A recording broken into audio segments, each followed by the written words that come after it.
Thank you. Thanks to everybody for coming out. Perhaps some of you are familiar with the work of the gentlemen that are sitting at the table here, but for those that are not, just briefly, Mr. Henry Stone has been active in the recording industry since the 1940s. Started out in distribution, literally selling records out of the trunk of his car.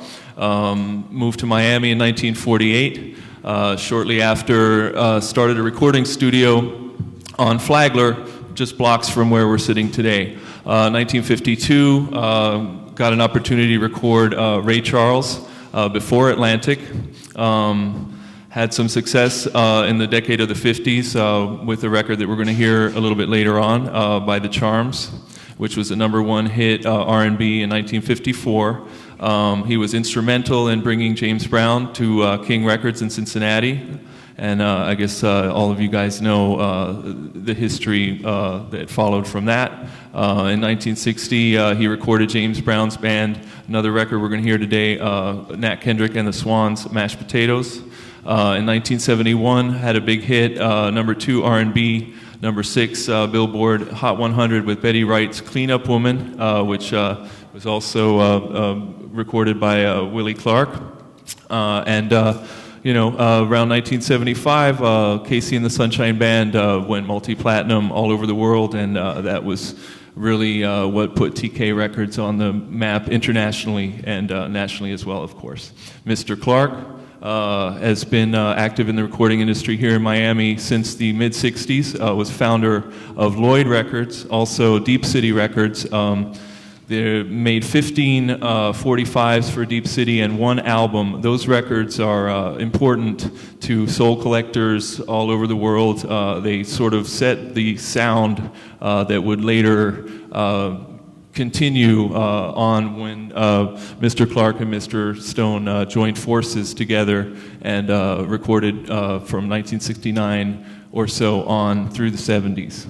Mr. Lemlich is a music historian, prolific record collector, an expert on teen garage bands and soul music. He's written a book called Savage Lost, so if any of you guys are curious to know more about this stuff in greater detail, I would encourage you all to pick that book up. It's excellent. He also has a website called the Limestone Lounge, which has a really great forum with a lot of images and things like that. And you can find out a lot more about this music that we're going to be talking about from going to his website. He's been collecting records since 1966 at the age of 9. And he's also a former TV news producer for WCIX and WFOR Channel 4, and has won 3 regional Emmy Awards. He's also contributing to a forthcoming book, which is going to be called Teen Beat Mayhem. So thanks to everybody for participating.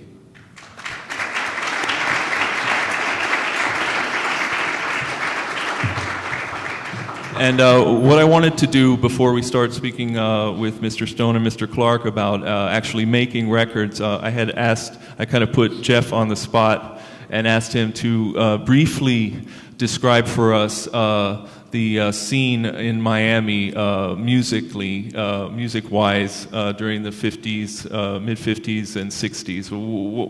What was going on here? As far as record labels, there weren't a lot down here. And that's why I think guys like Henry were so important. We had a label called MIDO, which stood for Miami-Dade, that recorded a lot of rockabilly people and some of the folks that played at Johnny LaMillo's club, the King of Hearts. But as far as activity with recording, it was really Henry's early label, starting with Rockin' in the early 50s, getting into chart around 55, 56, Marlin in 1956, Scott in the 50s, and Glades in the late 50s. Those were the ones I think that really started to put us on the map here, and definitely was the first one that started to get some national attention. Can you describe how Miami went from being a music outpost to being a music hub? It was a very gradual process as far as that went. It wasn't something that happened overnight or very quickly. Do you think having a studio like Criteria had a role in that? I think it did, but it wasn't just criteria. I think it was a combination of a whole bunch of things. I think between the radio DJs, the radio stations, between the people themselves that made the music, I think it was a combination of all that that really helped it to grow here, help our scene to grow down here. And really, when you think about it, we had just so much going on. A lot of people, when they think about Miami music, they start to think about the more rhythmic, Bahamian rhythms and the disco stuff that came later. But to be honest, you look back to the 50s, we had rock and roll with rockabilly. We had a lot of early R&B sounds that were, really at the time they called them race records, but today we call them more R&B sounds. And you had a lot of surf bands, which became teen garage bands, really, as the 60s came along and as Beatlemania took hold. So really, you had a whole diverse range of groups down here, but it really took some facilitators down here to get things going. It really took some of the people who were A&R people and some of the people who had labels. There really was a big three here in the 1960s that helped to turn things around. Two of them are up here, Henry Stone and Willie Clarke. The third was a guy named Steve Palmer. And Steve Palmer, through the Florida Bandstand and through some of his labels, recorded some of the teen garage bands that were around, but so did Henry Stone. I mean, he recorded the Birdwatchers, the Nightcrawlers, people like that. So really, when you look at the diversity of music we had down here, it was really amazing that we had just such a wide range of sounds, and good too. I mean, it's not just an imitation of what was happening in the media centers. These were terrific songs, but a lot of them weren't appreciated at the time, and now they're really appreciated. But there were a few that broke through and got a little bit of national attention. And these are two of the guys who were responsible, because Henry really would do the Mashed Potatoes in 1959 and 1960, really got the ball rolling as far as getting Atlantic interested, and Atlantic being a national label to start distributing some of this music. And Willie, too, through his ties with national labels, Jamie Guyton, there was a subsidiary of Jamie Guyton called Fillet of Soul that picked up some of his songs, and they became known on a national basis too. And I really think that set the stage for Betty Wright, who came a little bit later, and some of the other artists that people would know and are a little bit more recognizable. Thank you. Well, so I'm going to ask both Henry and Willie the same question, but we'll start with Henry. Why make records? What inspired you to go from being a distributor to actually putting records out, starting a label, and manufacturing records on your own? Well, being a distributor, that was my living. That's how I made a living. But my heart was always into making records.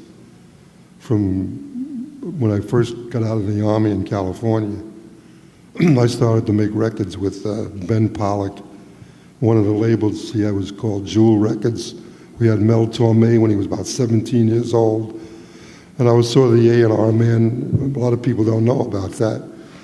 But that was my first passion, was to make records. And at that time, what was the, here in Miami, where were you getting stuff manufactured? Well, there was a small pressing plant here in Miami. Excuse me. A small pressing plant, excuse me. A small pressing plant here in Miami where they press 45s. Of course, in the early years before the 45s, we had the 78s shellac records, which in the 50s, the 45 came along and the LP came along. That's when everything changed in the music business again. That was one of the major changes. Okay, well, we're going to, if we can, Esther Park, please play a little selection of the Ray Charles recording from 1952, and then we're going to ask Mr. Stone to tell us a little bit about that session, how it came about, and those was 2 records, 4 songs, A and B sides. So just a little bit of St. Pete, Florida blues, please.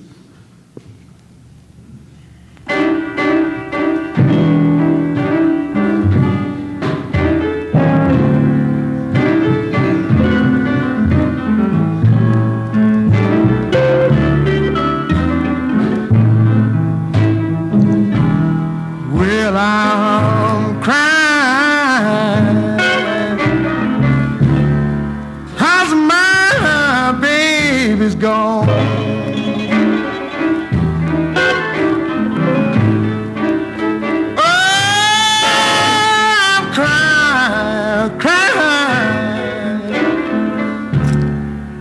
my baby's gone.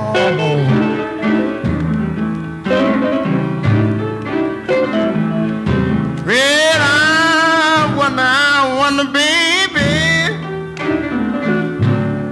why did you leave me alone?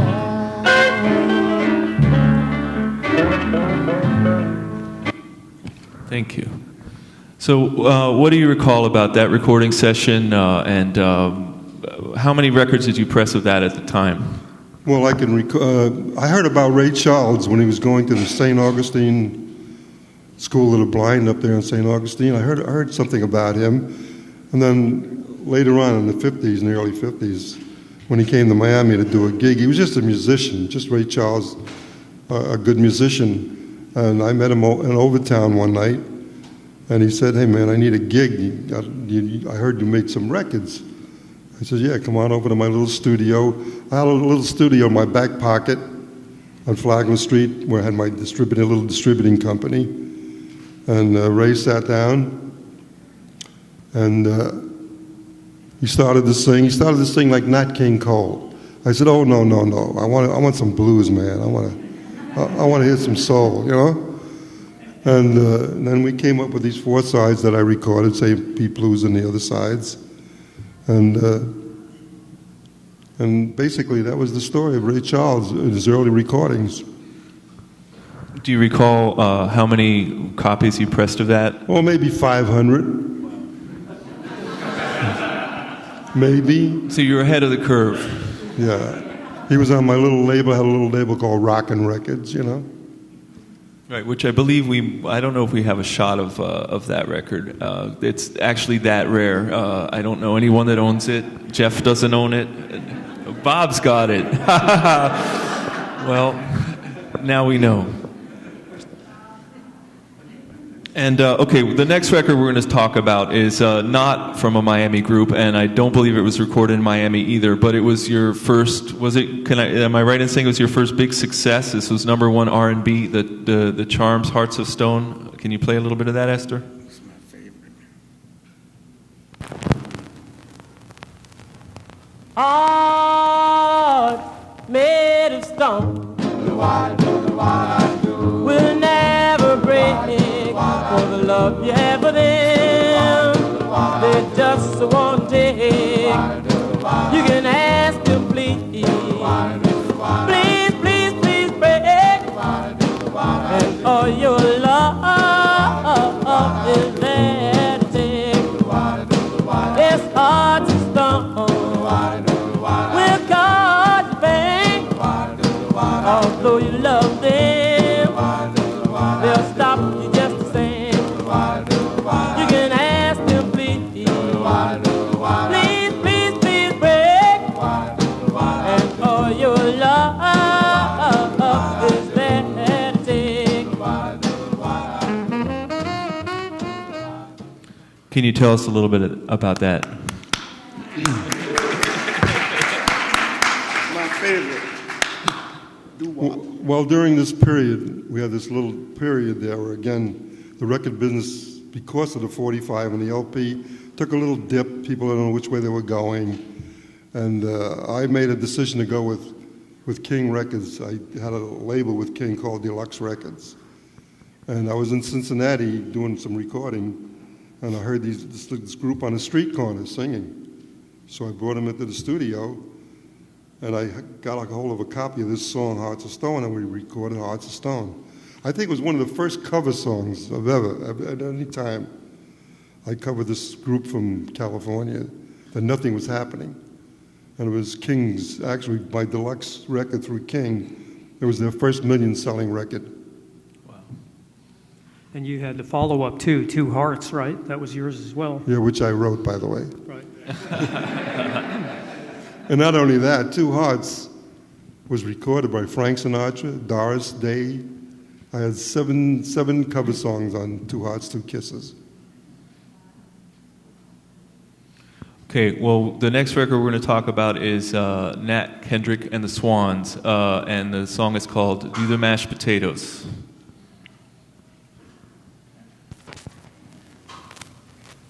Mashed potatoes!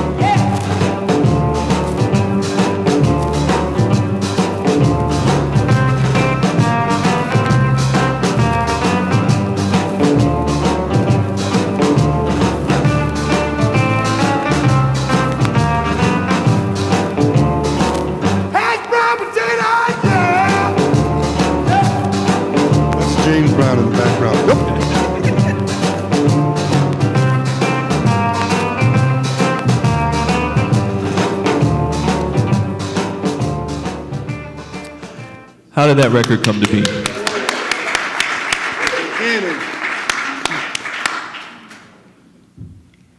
Well, James Brown, since Please, Please, Please, when I was instrumental in finding James Brown, he came to Miami doing the Chitlin circuit at least 2 or 3 times a year.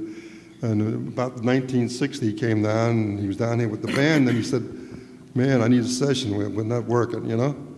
And I brought the band in, and we were just trying to figure out what to do. And I had seen James the night before at the Palms of Hollandale, and he did a little thing he did a dance called Mashed Potatoes. I said, why don't we record that? And we actually, the original recording is with James Brown, which is on a Nat Kendrick's CD that I have out. James was the original, which was on there originally, but I had a problem with Sid Nathan at King Records, and I said, we can't use your voice on there, man. We'll catch out, you know? So I took James's voice off, and I put King Coleman's voice on. And the record was a pretty big record. It was a very high... Monster. It was a very, very big record in the 60s. And that's a riff that kind of became associated with you, too, because there were several records you put out that sounded just like Mashed Potatoes, but it was just something that was a little distinctely Miami when you listen to it. I mean, I'm thinking like of Pow City by Freddie Scott, which was basically the same song. A few other variations of Mashed Potatoes that came out. There was one that Steve Alamo did of Mashed Potatoes that was a little bit different. And then, of course, Joey D came out with the hot pastrami with mashed potatoes. That's why we need this historian here. I mean, it may sound unoriginal, but it isn't. I mean, to take something that's come before and really turn it into a whole different thing, that takes a lot of creativity, too, and I think it does, at least. The thing, too, is he mentioned King Coleman did the vocal shouts on there, and King Coleman was a DJ in Miami and a very popular one on some of the black stations, WFEC, WMBM, and a lot of people look at him today as one of the precursors of rap because of the way that he would kind of talk sing on a lot of his records. And also give the numbers on the air. Yeah. And he was quite a character. He passed away a few years ago, which is very sad because what a character. He would call me up. I mean, he was always trying to get a hit record. He'd call me up at 2 in the morning and say, Jeff, I just came up with a new song. And he'd just go through it and you just listen to it. He always thought he had a hit record and just an amazing character. I don't know if you remember this, Henry, but I came to visit you one time at Hot Productions when you were working there. Mm-hmm. And King was working on a song about Homie the Clown from In Living Color. I remember that, yeah. Okay, well, I want to move on and ask a few questions of Mr. Clarke now.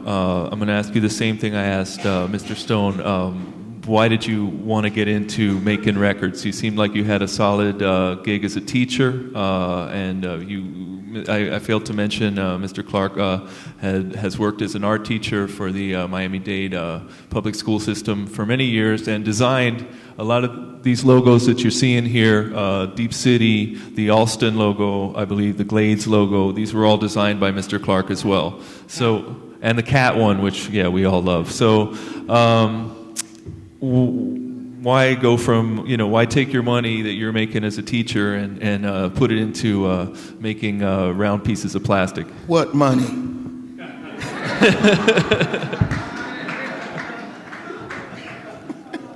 Go ahead, ask a question again. Why make records? Why make records? Why get into making records? Well, it was love. It was love of the music. And money. Well, it kind of started when I had a desire to play in the band at FAMU. It was very hard making the band, but now I'm glad I stuck with it because it gave me the foundation for organization, leadership qualities, team playing, and we had to work hard to make a good show. And that was before they let girls in the band. And it was tough. But with the help of my people who marched in the band with me, every time we came home for spring break, Christmas holidays. We would get together and we'd walk the streets over town from club to club, and the horn players would go and they'll sit in with groups like Dizzy Jones and Frank Williams and the Rocketeers, and they were about the same age, maybe a little bit older than the guys in college. But we developed a style of playing that was almost equal to You Gotta March when you hear the song. And we developed this big brass sound with horns, and eventually it turned out to be KC's sound with the big horns up front. Perhaps you remember seeing him when they had all the horns up front. That was like a traditional in the FAMU band, the big horn sound. And one thing about KC, he really and truly still loves R&B songs. He just wished sometime he could turn chocolate. It would have been easier for him, but you know, he went through a lot. He deserved all the success in the world. And he listened carefully to what we were doing, Clarence, and it was almost like, how could you resist getting involved in music, playing in a big band like that, and people screaming and hollering, and then when you come home, your friends go on stage and make great music, and then you hear about Henry Stone and what he can do if you brought the right material. Yeah, let me say this right quick. Don't want to take up too much time, but I never will forget the first time I had a long conversation with Henry. The first time I saw him, he was wearing a wife-beater T-shirt, and he was sweating and unloading records from the back. I said, "Who's that guy?" "Oh, he's really working hard." "That's Henry Stone." I said, "I thought he owned the place." He said, "Yeah, that's why he owns it. He was a hard worker." But he would listen to our music, and one day he set up an appointment with us, me and my buddy from Deep City. We had what you call Deep City Records over at Johnny's Record Shop right off 22nd Avenue and 61st Street. It turned into a super popular barbecue place years back. But Henry had this meeting. He took my record, he put it on the turntable, offered us a little drink, whatever, cozy. He said, "I want you to listen to your music." We listened. He said, "Now, listen to this." He put on a #1 record. I said, "How you like that?" "Oh, that's out of sight."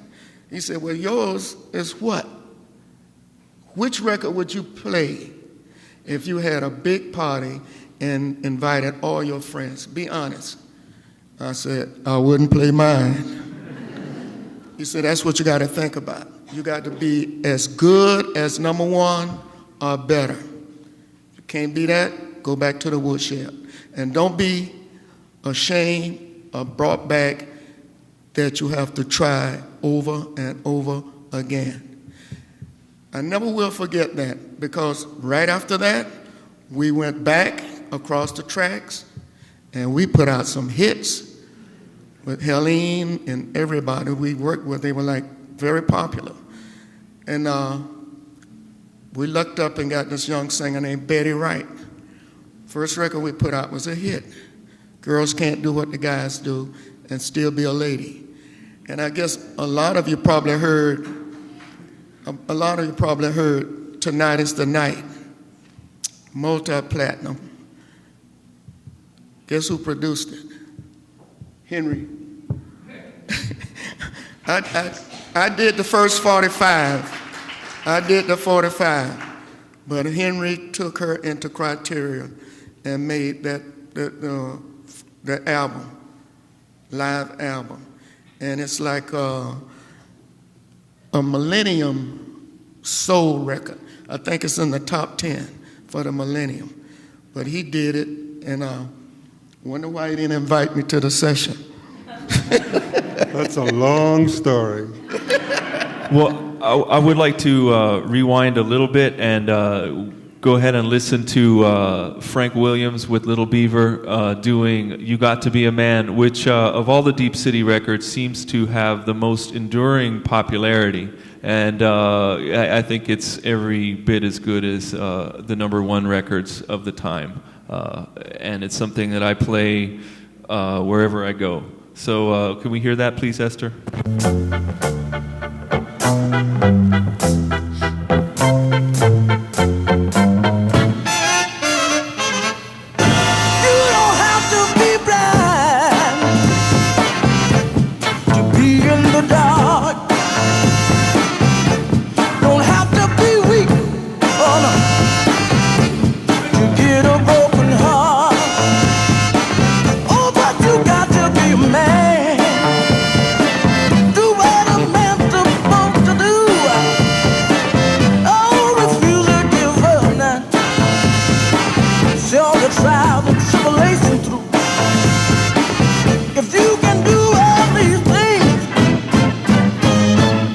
Sure enough uptight.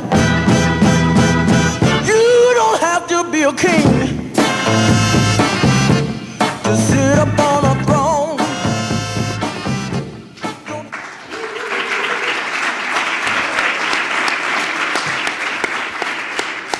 What do you recall about making that recording?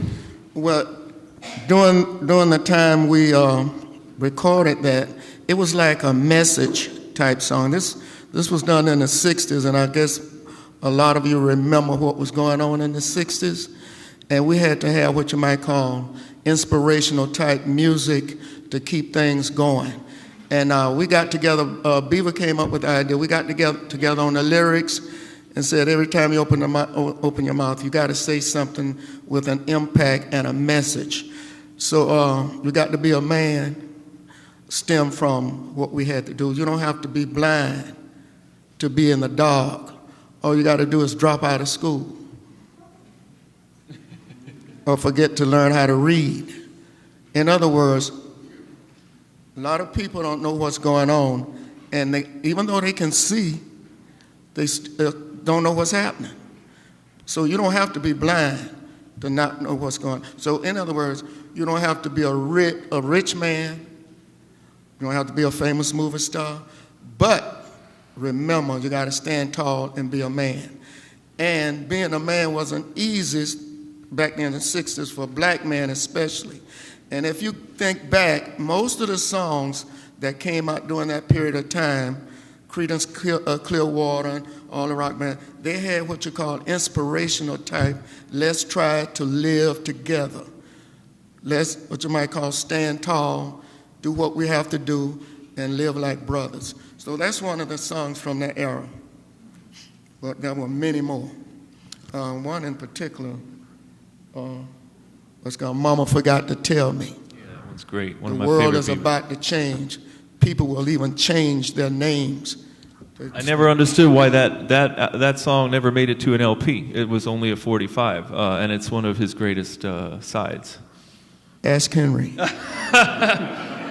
Okay, well, we want to open it up so everybody can start asking questions, but we have one more record that we're going to talk about, and it's an important record, Clean Up Woman by Betty Wright. This was the first big hit that Willie and Henry had together. So if we could hear a little bit of that, please. And it's been sampled over and over again since then, and I think everybody is probably familiar with it. Was that the first gold, Henry? What? Was that the first gold record? Pretty much so, yeah. I'm just trying to think, yeah. Right before that, we had like Funky Nassau, I think was right. Funky Nassau came out a few months earlier. Yeah. But that was... Came before that? Yeah, Clean Up Woman was after. Yeah. Okay, all right. But that was the first.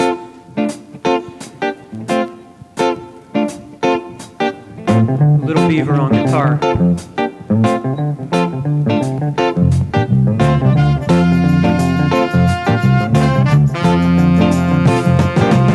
A clean-up woman is a woman who gets all the love we girls leave behind.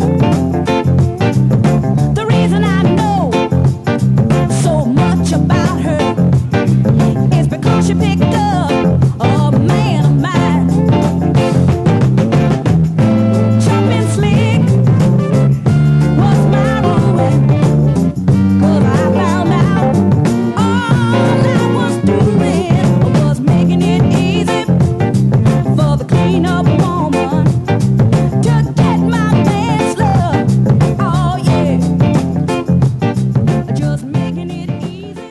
By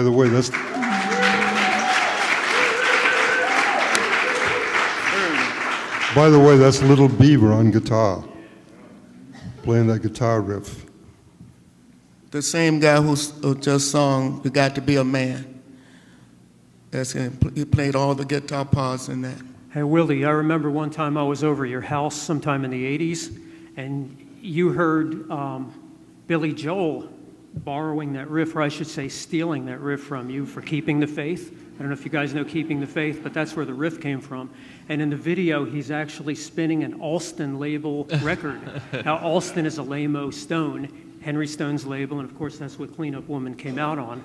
And I remember you were thinking, you know what? I should get some money for this. I keep forgetting to go after Billy Joel. Do you guys get money from samples? Because I hear a lot of these songs being sampled. Do you make money off of this? That's a big thing for us. We're looking for people to do samples. They're keeping us alive, really. Jay-Z, Beyonce, Tupac, Black Eyed Peas. These people, they keep this sound alive. It's not a dead sound at all. I mean, some of them wish they could get their hands on some of this stuff. Very few people know where to go and get it. But as soon as they hear something they like, we look for them to sample it. Because, you know, they don't do the whole song. They might just do the horn licks, or they might do that intro you heard on that Little Beaver song. Now, the song was recorded previously by Jimmy Bohorn as the Clean Up Man. What made you decide to record that tune with Betty Wright? What, Clean Up Man? That was sort of a follow-up thing that we did with Jimmy Bohorn. Oh, so Clean Up Man came after Clean Up Woman? Yeah. Mm-hmm. Oh, okay. Well, what happened, it was time for Clarence to do his session. Henry had given us the go on the completion of the Betty Wright album. And Clarence came in and said, okay, it's time to do my session. And I said, which song you want to do first? I was engineering then. I couldn't wait. Oh, God, I just love engineering session. In control. So he said, I got a song called Clean Up Man. I said, what it's about? Well, you know, like the guy who hits the ball when the bases are loaded, or he's the first man to come up, or he's the man to go through the offices, and every now and then he might find $10 bill tip in that, so he's cleaning up. I said, Clarence, gee, man, we should do the Clean Up Woman. He looked up at the ceiling and he said, hey, okay. He wrote out the changes, gave me the first verse, and said, okay, Beaver, this is what I want you to do. Okay, guys, I'm leaving. Where you going? I'm going to Highlight. Nothing's changed. Okay, well, I think we can open it up and invite you guys to ask questions with the remainder of the time here. I'm sure there's a lot of people that have things that they want to ask. So, working these songs out, were they mostly studio stuff, or was there a club down here where you guys played a lot and worked these songs out in those places? I can answer that. Well, basically,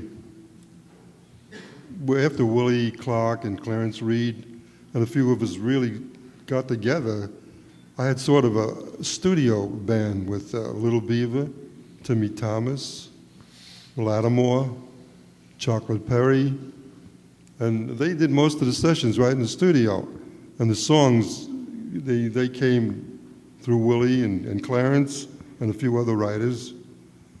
But actually, then after a while, when they got popular, then they worked the clubs or wherever they worked. But they were able to work after the songs hit the radio. Because one thing that I was able to do was get the songs on the radio. That was one of my, I would say, assets. We actually rehearsed in the studio. Henry made it possible for us to have all the studio time we wanted. So it wasn't like we had to watch the clock. He provided us with the space and the equipment, and so all we had to do is go there with an idea and take all the time we needed to record. And you were basically in the studio every day? At night. Yeah. So you were recording music all the time with the house band, constantly working out ideas, constantly trying things. One thing, were there any records that were big surprises for you? For example, something that you thought was going to be a huge hit but wasn't, or something that was basically a throwaway track that ended up being popular? Well, it was hard for me to accept the fact that something was not going to make it. So I was like stubborn. I would work, and then sometime I would eventually have to give up. On a few occasions, KC came to me, and one song in particular was called Queen of Clubs. He recorded the track. It was a big European hit. I think that was his first big European hit. He said number one in England. Huh? Number one in England. Yeah, he came to me. He said, "This, I don't think this is a hit track. I don't like it. But Willie, see if you could do something. I don't have any lyrics or anything like that, but you do what you want with the lyrics." And it turned out to be I wrote the lyrics. He gave me the track, and on several occasions, this is how we would work. If I needed keyboard, I go to Lattimore or Timmy Thomas, bring them in. If I need good guitar, I go to Joey, this guy from Alabama. You know Joey? Not stands on, but he was a guitar player. He was like a real rock. Joey Mercia?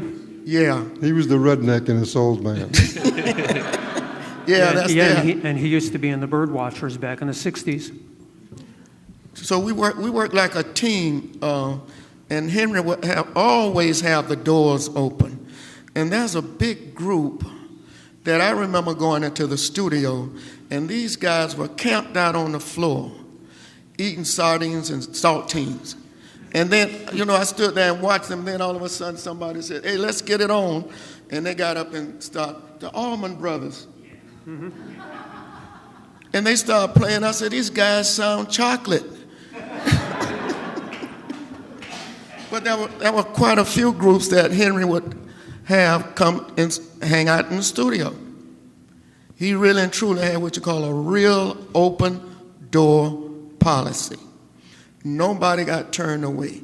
In fact, even if they didn't do a good job, the door was still open. It was colorblind, too, which was a great thing. I mean, if you look at Betty Wright's first album or what Clarence Reed was recording in the late 60s, you had white guys from the Birdwatchers and the 31st of February bands that were playing on there, and it was right alongside some of the black players, too. And that was really a wonderful thing for the time. I mean, when you really think about living together and breaking down barriers, that's one of the things that they did at Tone back in those days, before the TK days even. That was the Miami sound. We had hillbillies, gospel singers, Bahamian guitar players. In fact, the drummer on Cleanup Woman, if you listen closely to that beat, it's what they dubbed it a loping beat. And it was hard for any other drummer to copy that beat. His name was Breeze. But the Miami sound actually came from an integration, real integration of different styles of music. And we blended it together. And I guess the frosting on the cake kind of came with Gloria Estefan, when she took some of the musicians from TK, namely Foxy. Remember Foxy? Yeah. And some of the other musicians. Ish and all those guys. And they had been working at TK Studios, and they had all these different ideas about music. And when Gloria came on the scene, they were ready for her. And she kind of put the frosting on the cake for the Miami sound.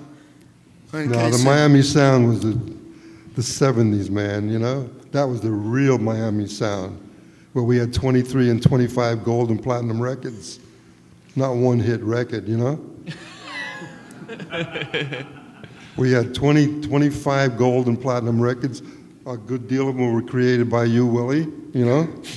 And that was the Miami sound, which we're trying to promote right now around the world. The Miami had a sound like Motown, like Stax, like Philadelphia. The Miami sound was the 70s, and nobody can take that away from us. You're right. Okay, we have another question. How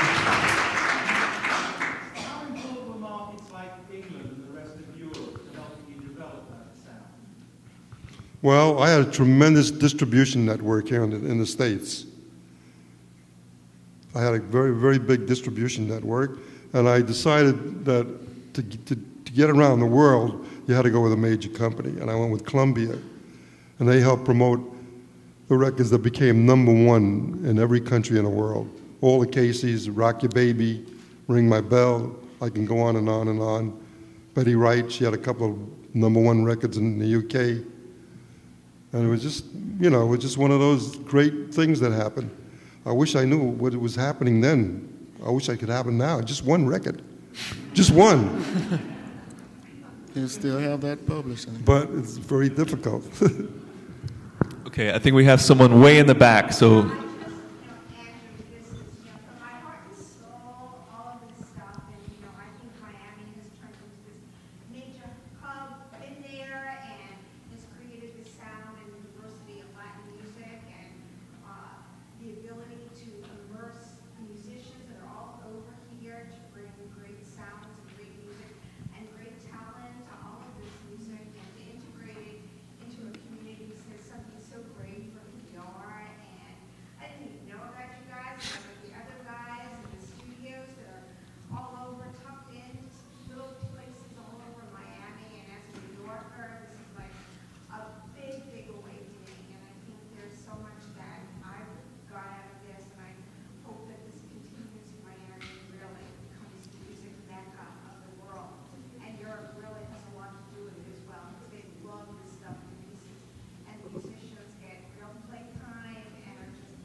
well, if anyone's interested, please go to henrystonemusic.com. He's reissuing his back catalog little by little, so many of these great recordings that we're talking about, you can find those there. There's a couple of excellent compilations with a lot of great information that were put out by the Numero Group, which is a reissue label out of Chicago that worked with Mr. Clarke.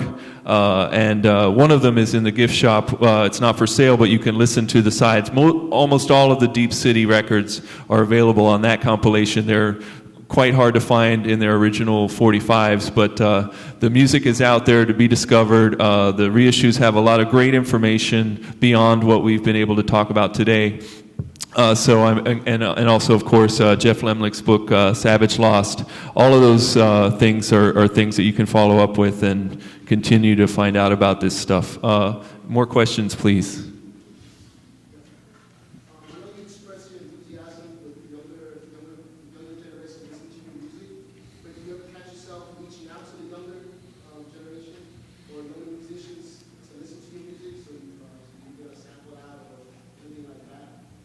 Well, they told me to stop, but I'm still doing it. And I'm working with young rappers now, young hip-hop artists. In fact, if you want to hear the newest stuff that I'm producing, I had a meeting with Henry. I took him some material down for him to listen to. And I'm still at it. If you want to hear some of the new music, you can go to Hit Songs Are Us. Hit Songs R-U-S. Do you get it? That's HITSONGSRUS.com. But the bulk of this traditional stuff, you'll find a whole lot of it on Henry Stone's website. That's henrystonemusic.com. henrystonemusic.com. You'll hear a lot of my music there. Mr. Gersten? Yeah,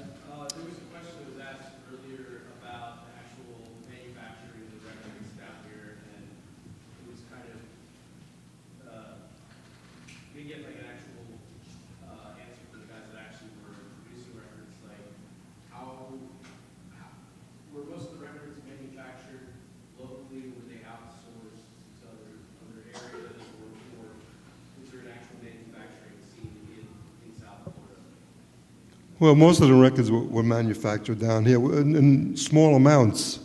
See, I had a distributing company, a very big distributing company. And we'd press up, or Willie would press up 200, 300 records. We'd test them. Everything was tested on the radio. And a record was not released nationally until it became a hit down here in Florida. Because Florida was it was just great for a flavor around the whole R&B around the country. Like Why Can't We Live Together hit down here. Funky Nasher hit down here. Cleanup Woman hit down here. I mean, I can go on and on. The records hit right here in Florida first. Then I had the power to release them on a national label like Atlantic, to bring them through worldwide. Of course, that's until TK started when I did my own thing. But before that, we would test our records down here and press a couple of hundred. We had a small pressing plant down here to press 200, 500, 300, and we'd take it from there. And I'd distribute them, and if I didn't get any calls after getting some decent radio play, I would just go to the next record. And that's the way it really worked. So Miami was the test market for everything that you put out. And as a collector, we would notice that when we looked at the labels, not all of them had Atco or Atlantic at the bottom. So that's how we knew that it was a record that only came out in Miami. So just looking at it, you see some of these. You can see on this copy of Cleanup Woman, the red copy was the Atlantic. The green Allstars were, I believe, not all of them were only local, but the green Allstars that don't have the Atlantic information along the bottom were things that were just released here in Miami, and I guess if they didn't do much, that's as far as they went. More questions? And there was also a shift in 1972 with Why Can't We Live Together by Timmy Thomas, because that, I think, was the record, Henry, where you decided I can handle this distribution myself. I don't have to give this one to Atlantic. Yeah, that was the first. That's when Atlantic decided to go with with their WIA situation and pull away from the distributors. So I couldn't see myself putting a record out and not being able to distribute it. And that's basically what started TK, was Why Can't We Live Together? And that, I think, is what proved that a record can break out of Miami and be distributed out of Miami and still be a big national hit without the help of a big conglomeration. Worldwide, that's correct. Well, Miami's like at the bottom of the map. No more. And that's how we came up with the name Deep City. We were deep down south, and Henry had the way to get stuff out back then. So it was almost like a true blessing to have him in the neighborhood. You had some great label names, Willie. Green Gold, that's what you hope to make on the record. Now the only people making green gold are the record dealers that sell that 45 because it's very rare, the Mighty Dog Catchers. Yeah, it's a great one. And there was also Concho, which was named after Frank Sinatra's character in a Western movie, wasn't it? Yeah. Oh, that was my partner. I named him Concho, and he really hated that. Concho was like what you might call scared to death of everything. So he didn't like that at all. When you make the compilations, what is the source material for the record? Is it a masters? Rare occasions, you might find a tape, but most of them come from vinyl 45s. Yeah. Many on the Deep City compilation. It was my 45s on there. Yeah, for the numero comp, I contributed 45s to that. So they take them, they filter them out, clean them up as best they can, and then issue them in that form. Well, we had a situation in the late 70s where we had a big fire at TK, and a good deal of our masters were destroyed, the original masters. So we have to fight to digitize them now with 45s or LPs and make them as clean as possible. Sometimes they sound a little better, too. Not awful, though. Not often. Those records are very, very rare, and they cost collectors pay big money for those. In fact, I think the Helene Smith album is going a little bit over $3,000 now. We got a shot of that somewhere. And when we produced the album, we only pressed up maybe 50. Now I don't know who did the rest of them. I got mine. Aaron, did you have a question? Yeah, I was just curious, a question for Mr. Stone. What brought you to Miami? I don't know if there's a good story behind that, but like, why Miami? Why'd you come to Miami? Well, you know, it was just one of those situations where I came to Miami. I got out of the Army in California, and I ended up here in Miami because the living conditions out in California were tough, and I ended up here in Miami. And Miami was nothing. I mean, when you want to talk about the asshole of the world, Miami. and I was sitting here in Miami, and for whatever reason, I got into the distribution business, and that just went on and on and on. And the only place I sold records at the time, there were no record stores here in Miami either. I basically sold records to the jukebox operators for the first few years. But The funny thing is Henry worked with my dad back in those days. Just a coincidence, I wasn't even born yet. But my dad would take him around to the juke joints and the whorehouses, which is where a lot of these records were played. Good airplay, huh? You, sir? Yeah, going back to the 500 copies that got pressed, so before it went national, can you tell us something about the demographic of the people who are actually buying the 500? You know, what kind of kids were buying them, essentially? of which label or what record?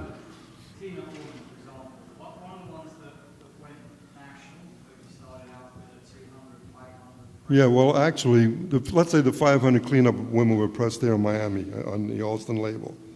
And I'd sell them locally we had 4 or 5 good little record shops here in Miami, or Fort Lauderdale, West Palm Beach, all through Florida, and we'd sell the 500. And then I would feel, or I'd notice that this record had a lot of power behind it. It just wasn't another good record. And that's when I made a deal with Atlantic to distribute it nationally, because I felt that this record deserved more than just a local hit, which we had a lot of local hits where we sold 200 or 300 records, and they were just semi-hits. You didn't get that feel, that power feel, like what we got on Cleanup Woman or Funky Nassau, or the records that were distributed nationally that became #1 records around the world. Again, this was all pre-TK. Once TK got involved, then I took over completely. Yeah, speaking of exposure, I asked Henry one time, Henry, guess what, man? They are bootlegging our records, man. All these guys over there in Liberty City and over town and everywhere, they're bootlegging our records. Henry said, don't panic. It's a hit. Bootleggers sell only the best.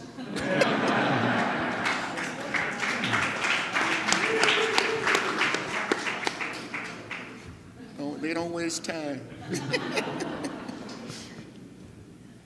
Somebody else? More questions? Aaron? I would say that the John Stone record, the soul one that your guys played on, I think that started the English soul girls that are out now.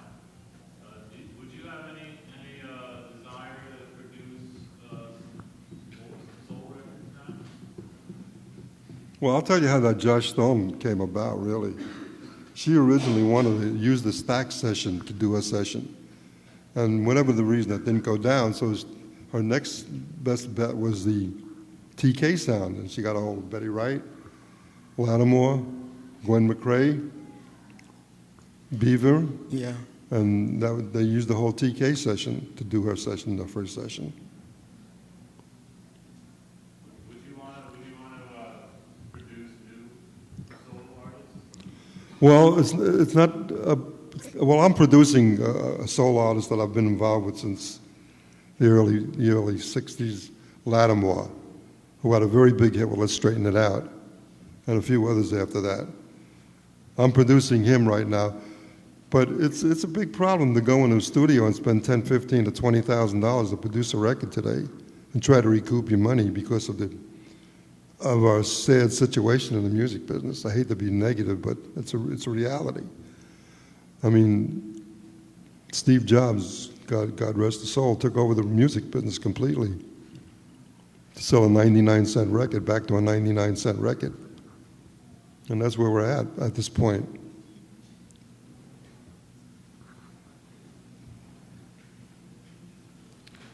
And around we go. On that note, anybody else? Otherwise, we're going to turn it over to Mr. Brown, and we're going to start the party. You can start hearing some of the music that we've been talking about. He's going to be playing 45s and LPs that were, I think everything he's going to play was stuff recorded here in Miami. So thank you all so much for coming.